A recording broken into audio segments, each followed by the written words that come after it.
ବିଜୁ ମାଙ୍କିଡ଼ିଆଙ୍କ ଦୁଃଖ କାହାଣୀ। ବାଇକ୍ ଦୁର୍ଘଟଣାରେ ଭାଙ୍ଗି ଯାଇଛି ଗୋଡ଼। ଦୁର୍ଘଟଣା ପରେ ମିଳିପାରୁନି ଉପଯୁକ୍ତ ଚିକିତ୍ସା ସେବା। ସେହି ଭଙ୍ଗା ଗୋଡ଼ରେ ଭିକ ମାଗୁଛନ୍ତି ସେ। ଏମିତି ବି ଆସେ ଦୁଃଖ।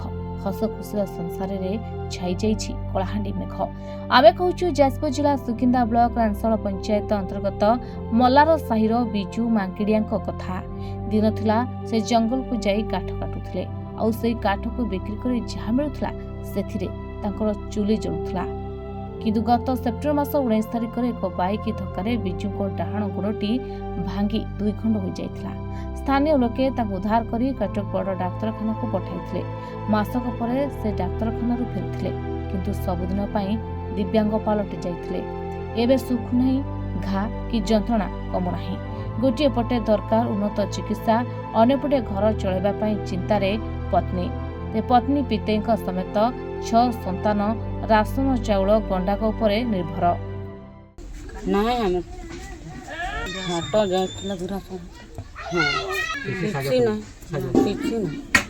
ନୂଆ ସରକାର ଥିଲା ଏତେ ସାହାଯ୍ୟ ଦେବେ ନାଇଁ ପଢ଼ୁ ସେ ତ ଆମେ ଖାଇବାକୁ ପାଉନାହିଁ ଆଉ କେମିତି ମୁଇଁ ପଠେଇବି। ସରକାର ତ କିଛି ସାହାଯ୍ୟ ଦେଉନି। ସାହାଯ୍ୟ ଦେଇଯିବ ସରକାର ଛୁଆଙ୍କର ଆଉ ଆମର ଦେଇଦିଅ ହଉ ନାଇଁ ତ ଜାଗା ବି ଦେଇଦିଅ ଘରକୁ।